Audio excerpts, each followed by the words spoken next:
No vídeo de hoje eu vou te contar como desafios na vida podem se transformar em desequilíbrios e dores intestinais, né? Como que o nosso cérebro comunica com o nosso intestino e como que o nosso intestino comunica de volta com o cérebro. Para ilustrar esse cenário, né, que é bem comum no meu consultório, eu vou trazer um paciente meu, tá? Aqui nós vamos chamar ele de Marcelo, não é o nome verdadeiro, só para preservar a identidade, mas o caso é real. O Marcelo, ele sempre teve um intestino normal, nunca reclamou de dores, tá? Nunca reclamou de desconfortos, ia no banheiro todos os dias, intestino check. E de repente aconteceu uma questão na vida dele, ele teve uma perda familiar e a vida dele virou de pernas para o ar. E isso influenciou muito, né, a rotina dele, acabou que o sono foi impactado, piorou a qualidade do sono, ele estava vivendo sob estresse constante e isso, né, foi mantido por um período longo, tá? Essa mudança, teve várias questões emocionais envolvidas. E quando ele chegou no meu consultório, ele chegou já, isso já estava mais de um ano acontecendo, falando que ele foi diagnosticado com uma gastrite, estava tendo queimação, estava tendo refluxo, usando omeprazol direto e que também estava com desequilíbrios intestinais. Ele estava com gases, estufamento, o intestino dele ora ficava muito preso, ora soltava, ele tinha umas questões meio com diarreia e chegou num ponto que ele estava inseguro para viajar, estava atrapalhando muito a vida dele. Então, convidamos aqui, te convido agora a essa viagem cérebro-intestino, intestino-cérebro, para compreender mais aprofundadamente a questão do Marcelo. Então, a primeira coisa, gente, quando acontece um impacto na nossa vida, né, e isso gera estresse, o nosso cérebro tem uma ativação do sistema nervoso simpático. O sistema nervoso simpático, ele evoluiu para dar uma resposta a uma agressão. Então, lá atrás, né, se a gente pensar milhares de anos atrás, quando tinha algum predador, sei lá, um tigre dente de sabre, aparecia, nosso sistema nervoso simpático respondia automaticamente. Pupilas dilatando, coração batendo forte, o sangue saindo do interior do nosso corpo, vindo para a periferia, preparando o nosso corpo para lutar ou para fugir, né, daquele predador. E quando a gente conseguia fugir, né, e deitava num lugar em segurança, lá dentro da caverna, e relaxava, o sistema simpático se equilibrava novamente com o sistema parasimpático, que é um sistema mais de relaxamento, e tudo voltava ao normal, tá? Só que atualmente, né, quando a gente tem um problema, né, na vida, na forma que se transforma em estresse, né, alguma questão que impacta emocionalmente, muitas vezes, né, não é mais um tigre dente de sabre, mas pode ser uma questão familiar, uma questão financeira, uma questão no trabalho. Muitas vezes esse impacto é mantido e a gente tem uma forma de estresse crônico, né, que não é resolvida, não é uma coisa aguda, né, como tomar um susto e depois, não, aquilo não era nada, né, é uma coisa que fica mantida. E aí sim a gente tem impactos significativas no nosso sistema digestivo. Tá? Então, a primeira coisa que a gente vai, né, o primeiro componente dessa jornada é o cérebro, esse sistema nervoso simpático. E de forma direta, ele já vai afetar o sistema digestivo, porque quando a gente tem uma perda de fluxo sanguíneo no sistema digestivo, a gente também tem perda de enzimas digestivas, de substâncias que vão auxiliar na digestão e que ficam menos ativas. Então, o intestino ele já vai estar assim em módulo de desligar a digestão para alocar energia para esse módulo luta e fuga, mas que não nos está servindo bem, né, na modernidade, sendo que a gente está com esse estresse crônico. Né? Então a gente vai ter menor fluxo sanguíneo no sistema digestivo, a gente vai ter uma mobilidade alterada, às vezes fica muito móvel, vai no banheiro várias vezes ou trava. Né? Então, essa já é a primeira resposta, né, do sistema nervoso agindo no sistema digestivo. Para além disso, a gente tem outros sistemas que vão entrar na dança. E o próximo deles é o sistema endócrino, vão ter hormônios envolvidos.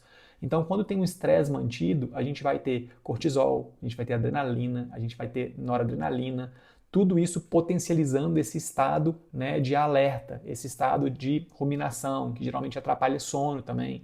Né? E com isso acontecendo, né, então já temos sistema nervoso simpático ativadão, sistema endócrino com esses hormônios, a gente vai ter sistema imune também ativado.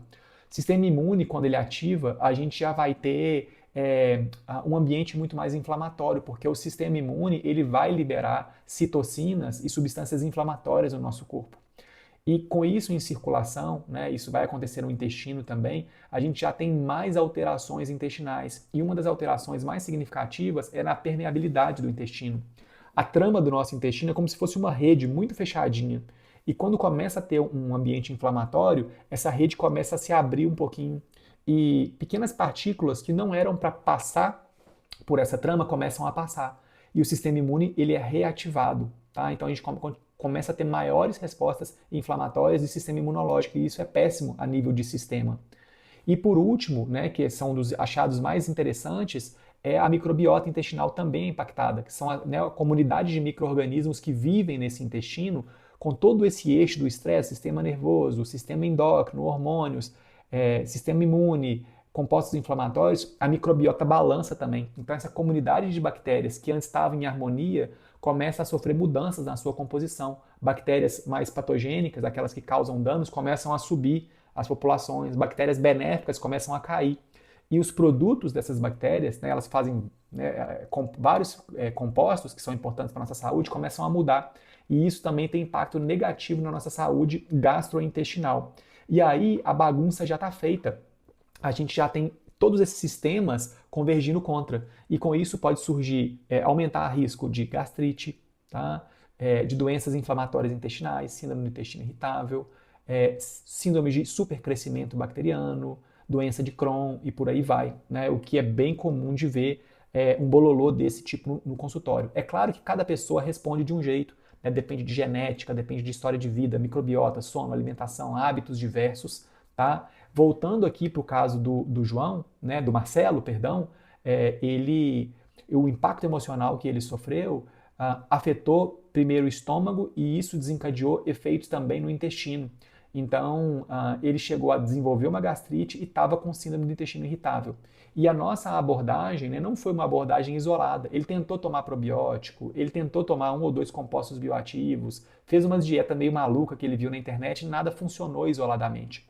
Então, a nossa abordagem no consultório foi uma coisa muito mais integrada. Primeira coisa que ele começou a fazer com consistência, manter a terapia. Ele estava fazendo psicoterapia e ele começou a meditar. Então ele fez um curso de mindfulness, começou a meditar para tratar das questões de relaxamento, de presença. Junto com isso, a gente mexeu em alimentação. Então a gente deu uma limpada na alimentação dele, claro, com um olhar profissional. A gente fez um raio-x para melhorar a qualidade dos alimentos, comer mais alimentos naturais, menos industrializados. A gente viu que ele tinha uma questão com laticínio, então a gente deu uma reduzida estratégica em laticínios para fazer testes. A gente teve que reduzir leguminosas também, que estavam causando muitos gases e estufamento, né? E eu entrei com fitoterápicos específicos para o estômago, né? A gente usou espinholha santa, eu usei uma cúrcuma, e depois, mais na frente, na hora certa, a gente usou probióticos. Com essa abordagem integrativa, ajudou muito, e no caso dele, ele reduziu assim, drasticamente os desconfortos e sintomas. Ele tem um sistema digestivo muito mais saudável, um pouco mais sensível atualmente, mas o desconforto que ele sentia lá atrás, a gente conseguiu resolver assim, mais de 90% com essa visão integrada. Então, quando a gente começa a entender os mecanismos biológicos que estão por detrás desses desconfortos, a gente passa a agir a favor do nosso corpo e não contra ele, não existe um combate. E é essa linha de raciocínio que orienta muito o meu trabalho no consultório, a minha prática clínica e também a minha prática como professor. Então, se esse jeito de pensar faz sentido para você, eu te convido a me seguir aqui no canal, se inscrever, curtir esse vídeo, para que você me ajude a trazer mais conteúdos como esse de forma gratuita aqui para o YouTube e outras plataformas.